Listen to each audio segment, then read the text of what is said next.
Page 3 of linear modeling. So we're going to talk about Pearson's correlation coefficient.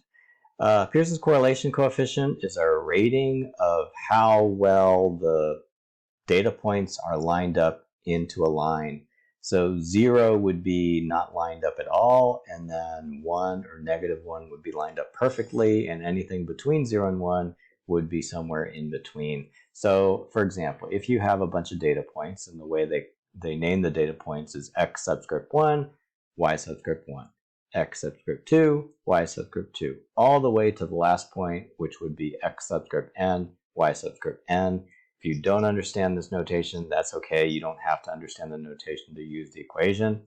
But this is just a generic way of naming all the points so that they don't have to actually give you the numbers, and they can still prove the equation works and give you an equation form of how you would make the calculation. Okay? So Pearson's correlation coefficient is signified by lowercase r, always lowercase. And you can see that it's got these capital Greek sigmas in it. What these Greek sigmas do is they do a sum. Sigma is the Greek s, and sum starts with s, so that's why they use it. We're going to see this more when we do sequences of series and when we do integration, but for now, you can just know that capital sigma means add up all the values from the first point to the nth point. Okay, so if you have 10 points, you're going to add up 10 numbers. X bar and y bar is the notation for the average x and the average y, or the mean x and the mean y. And so, as we said, r can range from -1 to 1. And alternative formula for r, which is right here. This is one that I recommend for you to use on your IA because it's a little bit easier to do the calculations because it does not require the mean. So notice that in the original equation, you need to know the mean x bar, y bar, which is one extra calculation. In this alternative formula, it's all kind of taken care of because, as we know, the mean is all the x values added up and divided by n. And so they just did the substitution, and that's why there are n's that appear instead. But it's a lot easier to know the number of data points than it is to know the mean in the process. So the alternative formula is good because it does not require the mean values, x bar and y bar, but it does require for you to know the number of data points, which is very easy to know. Okay. So we'll be using this formula later, and you can see that it's a little bit easier than the other formula. As we talked about before, the r values of 1 and -1 mean that the points are lined up in a line perfectly. We call that perfect correlation. Not only do we call it perfect, but we also say positive or negative depending on if the r is positive or negative. Basically, what positive correlation means is that the line has a positive slope. It goes diagonally up, left to right, and then perfect negative means it goes diagonally down, left to right. R equals 0, of course, is that there's no correlation, which means they're not lined up at all. These in-between values, now our course has a certain definition for each one of these levels, but depending on the math course you do, it's going to be different. Okay, so I'm going to give you the values for our course, and then these values you should memorize right before the IB exam because they're going to expect you to evaluate the R value as strong, very strong, moderate, or weak, depending on the R value that you get in the calculation, and they want you to use this table, okay? Okay, so I filled in all the values. As you can see, moderate would be from 0.5, the exact middle, to 0.87, and then 0.87 to 0.95 and 0.95 to 1 are different levels of strong. So 0.87 to 0.95 is strong, and 0.95 to 1 is very strong, and of course exactly 1 would be perfect, right? Weak would be between 0.1 and 0.5, whereas no correlation would be anywhere from 0 to 0.1. As you notice, the less than or equal to is on the left side of these intervals. On the exam, you would never have a case where it's exactly on 0.87 or exactly on 0.95, so you don't really need to remember which side the less than or equal to is, but you just need to remember 0.95, 0.87, and these very strong, positive, moderate, etc. On the final exam, you can write this table on your note sheet, so you don't need to memorize it, but on the IB exam, you would want to memorize this the night before the exam. Okay, so the negatives has a similar table. It's just that the negative values, normally we put the smaller negative value on the left and the larger negative value on the right, and so that's why it's like inverted from here. Okay, and then the less than or equals are on the right side. Okay, but basically it's reflected, right? Positive 0.95, negative 0.95, positive 0.5, negative 0.5. Okay, so what would be the correlation for like 0.7? 0.7 would be positive, and since 0.7 is between 0.5 and 0.87, it would be moderate positive, right? What would be the correlation for negative 0.25? Negative 0.25 is between negative 0.5 and negative 0.1, so it would be weak negative, okay? Just a hint, normally on the exam, you're just going to get moderate and strong and very strong because they're going to be asking you to do a linear regression, and afterwards they're going to use that linear regression for predictions and other things, and they're never going to ask you to do predictions using a weak regression. So the R value is usually going to be moderate, strong, or very strong, usually not going to be perfect, okay? All right, let's move on. We're going to match each scatter diagram with the correct value of R, and you might look at this and say, well, we haven't done any calculations. How do we know what value of R it is? And it's just relatively, right? So we can see that B and E look special because they're like perfectly in a line, right? So this must be like perfect positive correlation because it goes up, right? This one goes down left to right, so it must be perfect negative correlation. So perfect positive correlation, of course, corresponds to R equals 1. So that means that this must be little b and this must be big A. Little e is perfect negative, which would be R equals negative 1. So that would be little e here, big E here. Okay. Let's see, R equals 0. That would be no correlation. No correlation would be like this big cloud here. You can't even tell if it's the points are going up or down. So this would be little d, and this would be big C. And this is, positive correlation, obviously, maybe moderate or something. So if we look to see if there's any positive moderate, oh, here we go. So this would be little a, and this would be big B. And then, of course, that leaves this, which obviously has a negative trend. It's going down. So that would correspond to negative 0.7. So, usually when you get a problem like this, you do it by process of elimination. You don't have to be able to look at a distribution and like already know that it's negative 0.6. That's impossible. The only way to figure out if it's negative 0.6 or negative 0.7 is if you actually have the x and the y values, and you can use the formula to calculate it, or 95% of the time you're going to be using the calculator to do that and do it in 10 seconds. You're not actually going to use the formula unless you're doing it on your IA, and we'll talk about that later. Okay, so that's it for this page. Okay, here we are on page 4 of linear modeling. The table alongside shows the ages of 5 children and the number of times they visited the doctor in the last year.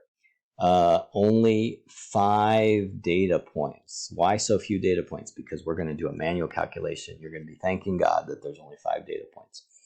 Calculate the correlation coefficient by hand. Okay, when would you do this? You would be doing this only on your IA because they're never going to ask you to do a manual calculation on the exam. You're always going to be using the calculator, which we're going to learn how to do in a future video. Check your answer using technology. We're not going to check using technology right now because we don't know how yet. Okay, Describe the correlation between age and number of doctors visit. Okay, so what are we going to do on the IA? Of course, you're going to use, you know, technology to assist you with this calculation, but you're going to break it down in steps like you're going to do right now. Okay, and on page 7 and 8, we're going to see how we do that using using the calculator to help us, and also using a formula template, which I'm going to provide you with in order to scaffold your first few attempts, and also how you do it with Google Sheets, which if you have a lot of data, you're probably going to be doing with Google Sheets. Okay. All right, so first thing I'm going to do is I'm going to take a look at the alternative formula, which is a little bit easier to use since you don't have to figure out the means beforehand.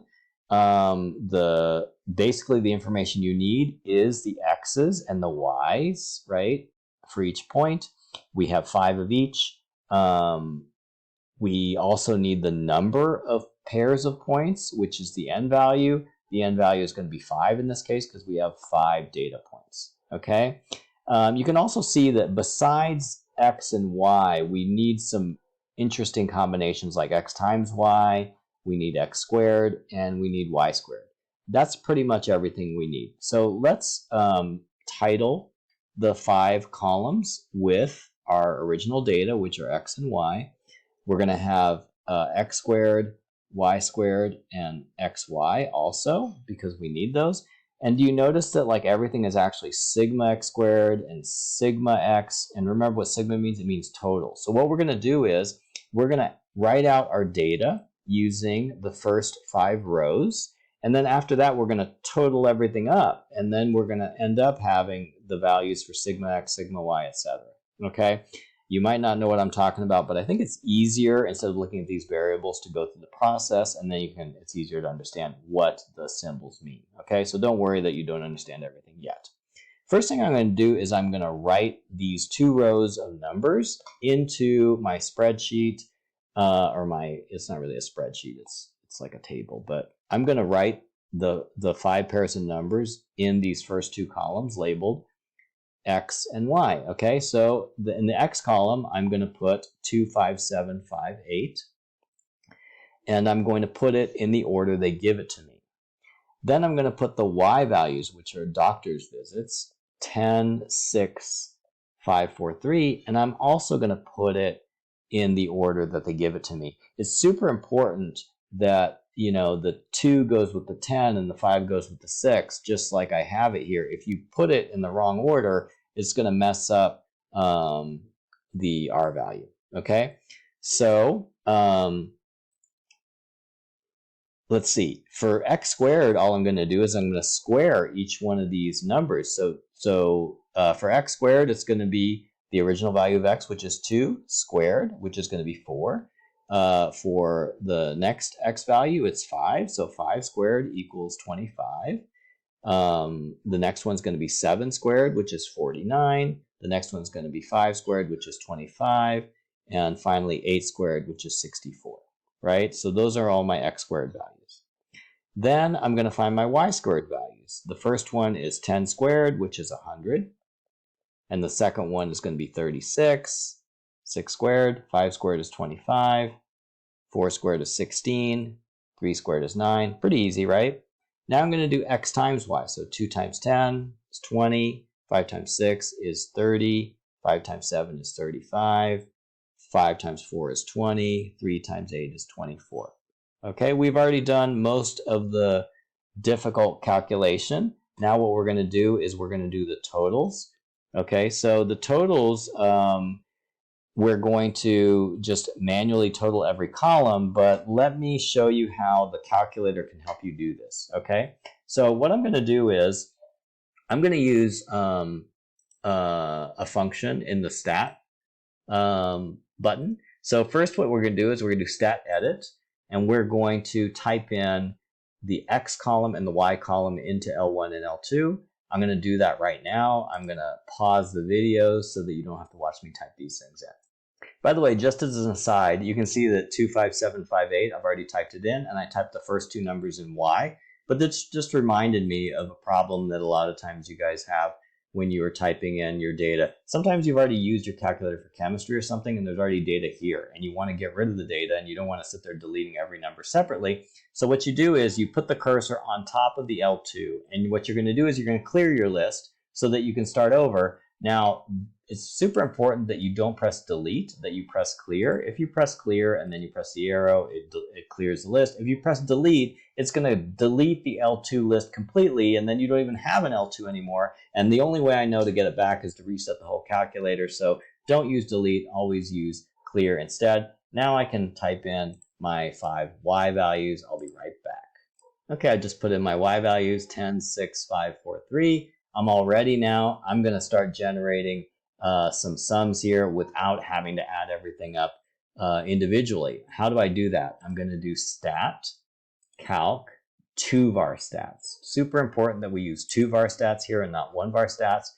It automatically already knows we're going to use L1 for X and L2 for Y, which is what we actually did, right? Unless you accidentally erased L2 or something, you're going to have L1 and L2 here. Make sure that you don't leave any of these two blank. Make sure also that you leave frequency list blank. Frequency list should always be blank for 2 var stats in our case. Then you put the cursor on top of calculate and you press enter. And then it's going to give you a whole bunch of information here. Look, it even finds X bar and Y bar, which if we use the other form of R, we would like to know what X bar and Y bar are. Okay, now in our formula, we don't need to know it. But look, it's got other stuff that we do want to know. Look, it's got sigma X as 27. So do you know that if you would add 2 plus 5 plus 7 plus 5 plus 8, you would get 27? And it just did it right there. It already did sigma X for us. It's 27. Okay, I'm just going to put sigma X below it so that we know that 27 is sigma X. It also calculated the total for the Y, which is here, 28. So if we did 10 plus 6 plus 5 plus 4 plus 3, it would be 28. That is equal to sigma Y. It also has sigma X squared. Look at that, 167. So if we had done 4 plus 25 plus 49 plus 25 plus 64, we would have gotten 167. So you see it's doing a lot of these calculations for us. That's sigma X squared. Okay, and what about sigma Y squared? It's off the edge of the screen. So I'm just going to press down a couple, and then I can see that sigma Y squared is actually 186. So if I would add all these 5 numbers, I would have gotten 186, which is my sigma Y squared. And then finally, I'm going to do sigma XY, which is my last column. They've already added that up too, okay? Great. So even though we say we're going to do it by hand, the calculator is doing a lot for us as long as we can take the time to type in our 2 columns of data into L1 and L2. So we already have like all the intermediate values. Now, in order to find out what R is, all we need to do is put them in the right place in the formula, right? So I'm just going to show you something a little bit tricky, super important, like for people that sometimes get confused with PEMDAS. Look at these. These two look almost exactly the same. Sigma X squared and parentheses sigma X parentheses squared. What is the difference between these two? Well, sigma X squared is summing up, totaling all the X squareds. That's 167, right? Sigma X squared. So this is going to be 167. What about sigma X in parentheses squared? So that would be 27, right? The 27 would be in the parentheses, and that would be the value squared. You see the difference? One is sigma X squared, and the other one is sigma X quantity squared. So one of them is going to be 167, the other one's going to be 27 squared. They're totally different numbers. 27 squared is going to be like over 225. So you can see that they're not the same number, right? And finally, of course, n, as we talked about before, is the number of elements, the number of data points, which is 5. So that would be multiplied times the 167, but not multiplied times 27. See, PEMDAS, a little bit tricky. That's probably the part that people get wrong on the IA a lot. They are a little careless with the PEMDAS, at least on the rough draft. 186, this is and then 28 parentheses squared would be the y value. So that's the denominator with, a giant radical sign over everything.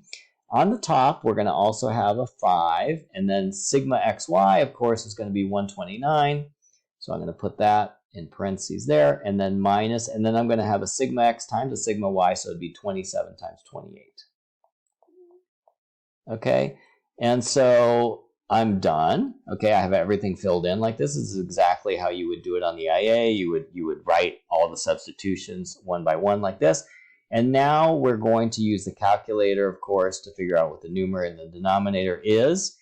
I'm going to give you a word of warning about, one thing that people get wrong a lot is like when you do this on the calculator, a lot of people try to like type everything into the calculator at the same time. And usually what they'll do is they'll type this and then they'll do a slash and then they'll type this. But notice if you do a diagonal slash and you don't put parentheses around the numerator, it's only going to do the division of 27 times 28 divided by this giant thing here. So the 5 times 129 isn't going to get divided. So if you're going to use diagonal slash, you're going to have to put parentheses around the numerator and the denominator. What I prefer to do, if you really want to type everything at the same time, is I would use the vertical fraction. So you do math, number, and then go to the very bottom, which is n/d, and then it'll give you this little fraction, and then you're going to type everything just as it looks written in red there. And then you don't need the parentheses around the numerator and the denominator, and everything works out with perfect PEMDAS, because the division sign here, the horizontal division sign, is like putting parentheses around the numerator and the denominator. On the bottom, of course, I do need to put the radical sign over everything. And then, these brackets are going to be another set of parentheses. I'm going to have 5 times 167. And I put parentheses around the 167, so it'll multiply. And then I do a minus 27 squared. Now, don't, do what I'm doing, which is I'm being kind of reckless with my parentheses, because I know when I'm supposed to have parentheses and when I'm not supposed to have parentheses. If you don't know when you're supposed to have parentheses, put the parentheses exactly like the formula has it. Notice also that, whenever I did a substitution, I put parentheses around the thing I substituted. So that kind of helps me not make any PEMDAS errors, okay? So let's see, I'm gonna have another parentheses here for the other bracket, this bracket here, 5 times 186. I'm almost done inputting it, and I'm doing it using the method that a lot of you are going to use on your IA, which is you have the urge to type everything in your calculator at the same time, making this huge fraction here. Let's see. All right, I think I'm done. Now I hit enter, and I get negative 0.892. Negative 0.892. Now, I am just going to do a quick check here, but you don't know how to do it yet, so don't worry if you don't know what I'm doing. I'm going to go through this slow on a future video, okay? But I'm going to turn on my stat diagnostic. Don't worry, I'm just going to check stat, calc, and then I'm going to do linreg, and L1 and L2 is already filled in, frequency list is blank. And then it's going to calculate negative 0.892. It's correct, okay? So do you see, I went through this whole huge process, and it's something you can do in the calculator in 10 seconds, actually. But on your IA, if the only thing you're doing in your IA is linear regression, you better do this process by hand, because they don't want your math IA to be 10 seconds of math, okay? All right, now we're going to go down and finish this page. We're going to talk about line of best fit, which is the way that we used to do estimation of linear data back when we didn't have calculators and computers. It was the best that we could do, and it was actually pretty good. So a lot of the times on the exam, they're going to ask you to do this instead, because they want you to understand how this method works and why it works, okay? Okay, so when we do a line of best fit, we're going to calculate the mean point of a distribution represented by the symbols X bar and Y bar. Mark the point on the scatter diagram. A lot of times on the exam, they'll ask you to mark it with an M, for example. Draw the line of best fit through the point with about the same number of points above the line as below it. Okay, so this is exactly the procedure that maybe your parents used to use when they did labs in science, okay? All right, again, easier to understand this procedure if we actually do one, okay? So even though you don't understand what's going on yet, let's do one right here. So the table below shows ticket and beverage sales for each day of a 12-day music festival, 12 days of data. So we're going to have 12 data points here. The top number is ticket sales. The bottom number is beverage sales. Which one's X, which one's Y?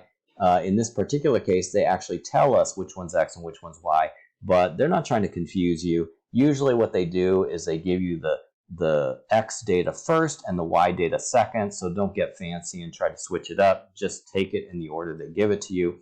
Every single IB question that I've seen, except for one, gives it in this order, and in the case that I saw it given in the reverse order, it's a special case where you probably would have decided the right thing anyway. So remember, X first, Y second, don't invert that. All right. Label the scattered diagram axes below. So actually, the part where you're supposed to, graph these points, you're in this class for a reason. You don't need to relearn how to plot XY points. You don't need to learn how to label your axes, I hope. But, so just to save you 10 minutes or 7 minutes, I already graphed the points, okay? I graphed 25,9, for example, 25,9. Yeah, 25,9, it's right there, right? So if you want to verify them all for practice, you can. But basically the x-axis, remember, is ticket sales, and so make sure that you label the x-axis ticket sales because, that's something that you have to do on the IA, and it's also something you have to do on the exam, okay? So do not leave axes with no labels. At the very least, you need to label them X and Y, but usually there's going to be some kind of descriptor that you should label it with. So ticket sales and beverages and thousands of dollars, right? Okay. So we labeled the diagram axes.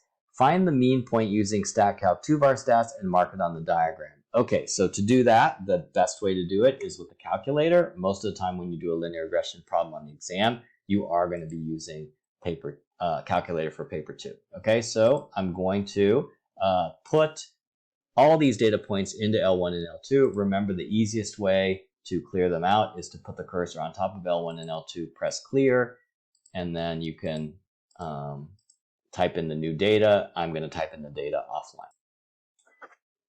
Okay, so I typed in all my data. You can see that the first point is 25,9 and the last point is 26,8. I double checked it to make sure everything is fine.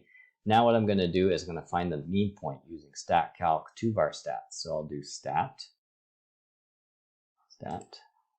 calc 2-bar stats, and that's going to find the mean point. L1, L2, and blank. L1 for X list, L2 for Y list, and frequency list should always be blank. Put the cursor on top of calculate, and it'll give us the X bar and the Y bar, of course. So 20.8 is our X bar.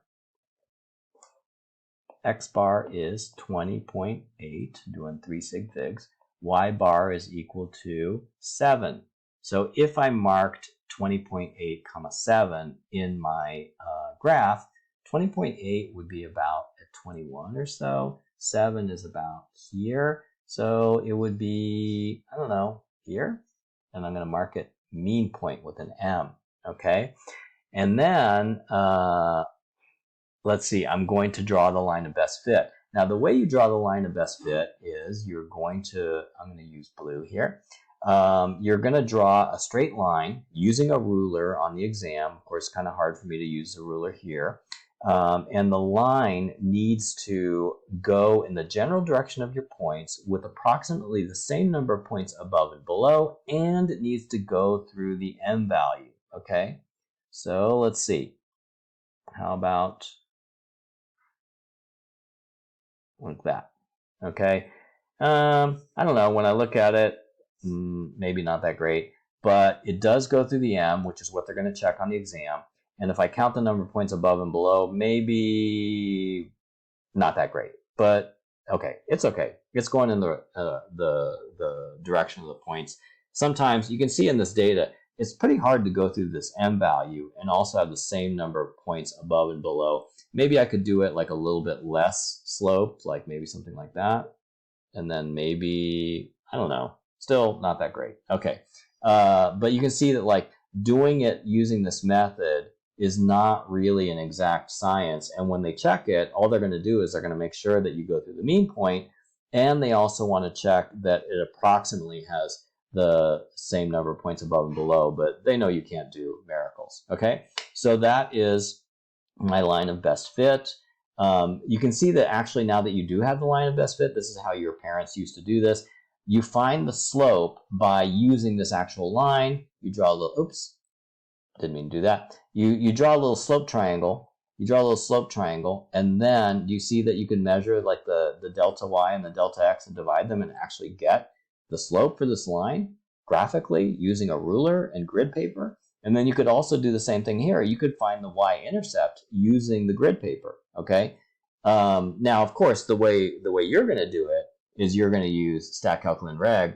Now, we're going to use stat calcul and reg right now just to calculate the R value because they actually want you to use the method that we used above, the manual method to calculate the R value, but you got to be kidding me. Look, there's like 12 points here. We're not going to do that. That would be a total waste of time. So we're going to do stat calcul and reg, and then that'll give us the R value, okay? Just like we used to, we checked the last one using this method, right? So the R value is going to be 0.776. Make sure you look at the R value, not the R squared value. Make sure that you see if there's a negative there or not. Remember last time there was a negative sign, and it's kind of hard to see sometimes if you look really fast that the equal sign right next to the negative sign looks like there is no negative sign. But we can see here that this is a positive 0.776. So the R value is a positive 0.776. And if you go back and look at the table, you will see that positive 0.776 is the moderate classification, because between 0.5 and 0.87 is moderate. So this is a moderate. And is it positive or negative? Well, since it's going up, it would be a positive slope. So it's a positive moderate correlation. So that's what we want to do when it says describe the correlation between ticket sales and beverage sales. The answer is it is positive moderate. Why is it positive moderate? Because we got positive 0.776 as our R value. And if we look it up on the table for our course, we can see that 0.776 corresponds to moderate. And of course, it's a positive number. So that's it for this page.